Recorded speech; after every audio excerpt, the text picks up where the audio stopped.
Alright, here we are in the garage, video number 7. Continuing on with our veteran 1982 ATC 200 Honda. Quite a busy day here today. Take advantage of a windy, mild day in central Newfoundland. Previous video number 6, I think we put the engine in, but I had to remove it because the exhaust that had to be pretty much modified from scratch had to go in one way only, and that is a CRF 230 exhaust. So what I figured out was, in order to get a semi-factory job done with the clamps so you can make a 2-piece exhaust, it was possible for me to do it with the engine in to make a 1-piece exhaust and weld it one piece. But you know, now we had to do it the right way, because if you ever got to remove something, you slide that header off and pull the engine. But the reason why we couldn't shove the engine from the muffler up to the rear was because of a bracket that is in there. Just a second, I'll get the light here. I wanted to get a factory mount in the rear. And you can see that bolt in there. There's a bracket welded on the exhaust, because that exhaust is fairly heavy. So we continued on with the routing up here. Had to do some modifications there because it's like a 12-degree from the flange over to there. Then it's a pitch, down pitch, then another angle back to the exhaust. And if it wanted to be a desirable look and semi-centered, right? So that's centered as best as it's going to get for what we got. And I did, it is good and solid, but I did weld a, I don't know if you can see now, there's a rubber grommet there. I cut off the factory mount on the CRF 230 and welded on the bottom. So if there is any flex now, it's just gonna, rubber insulator there on the bottom, it's gonna go on the rear end on the carrier. So we got that done. So installed the rear pipe, put the engine back in,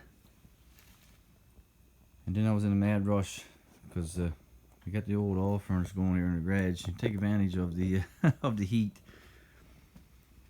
So I don't know if you remember that front rim was horrible. It was painted black, and it was blue first, then it was black.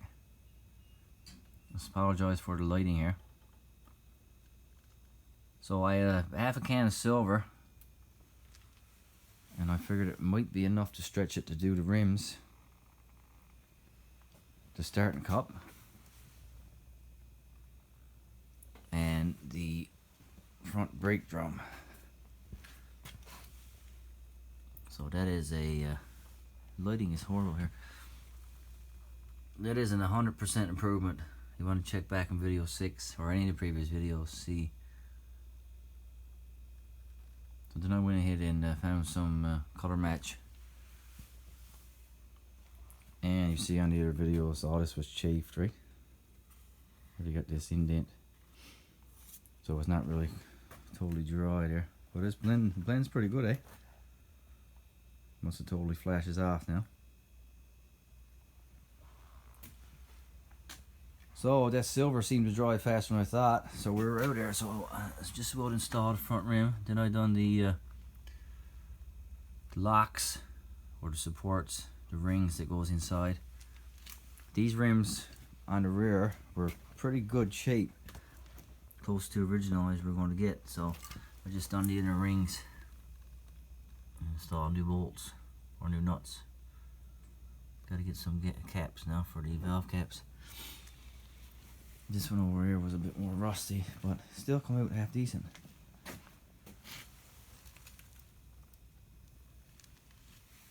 So, and shined up the front fender.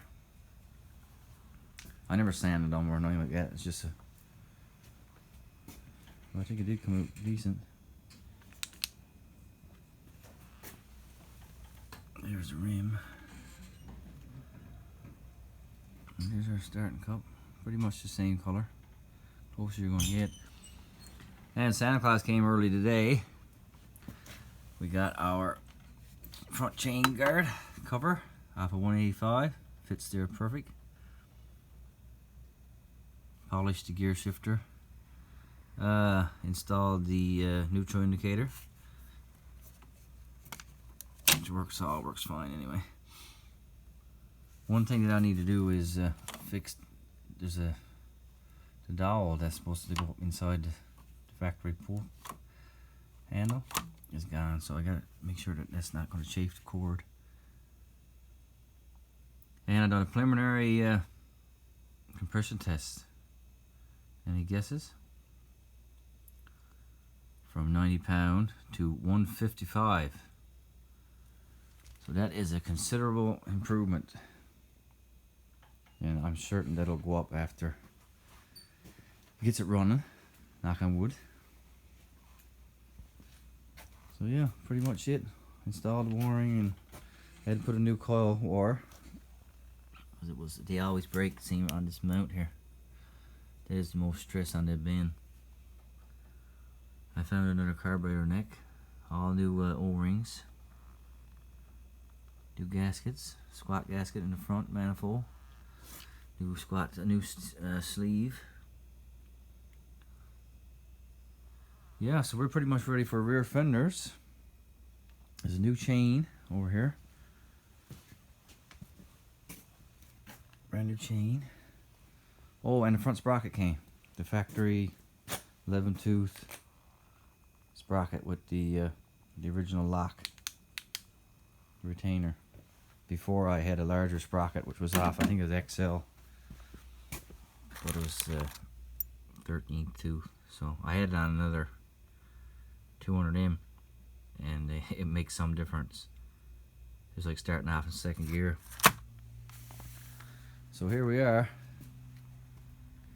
The tank is in that box. Came from eBay yesterday or the day before. I haven't opened it yet because I'm not too far ahead of myself. It is off of 1982. But there's a few holes, but it is factory. So that's the goal here. The seat is on its way. I do have the seat cover.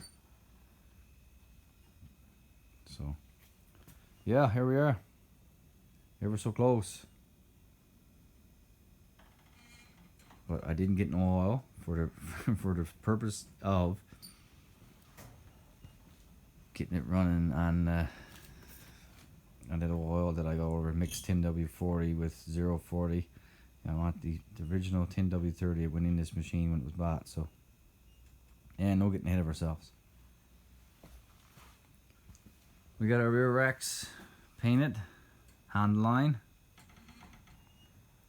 That was an addition. I guess before the 200M come out, the Honda line options were on this one specifically was the rear hitch, which was welded up. I don't know if you can see the Honda line sticker there. And the rear rack and the front rack was all Honda line accessories. But I guess that many customers were complaining about buying the machines. 200S was not so bad. But the 200 and probably the 110 and 185, you know, I think you had to get the rack separate. So customers no doubt did want to buy a machine like the 200M or 200ES with a rack. At least a back rack and a tow hitch. Front rack is very good to have. But like I said, it's optional. I think about 50% I say opted out. As you see a lot of these machines with and without front rack. So I think, in my opinion, front rack is good, and it's the best thing about a front rack is that you get stuck somewhere, you can pull on the front rack. And sometimes you just need to get that extra little push.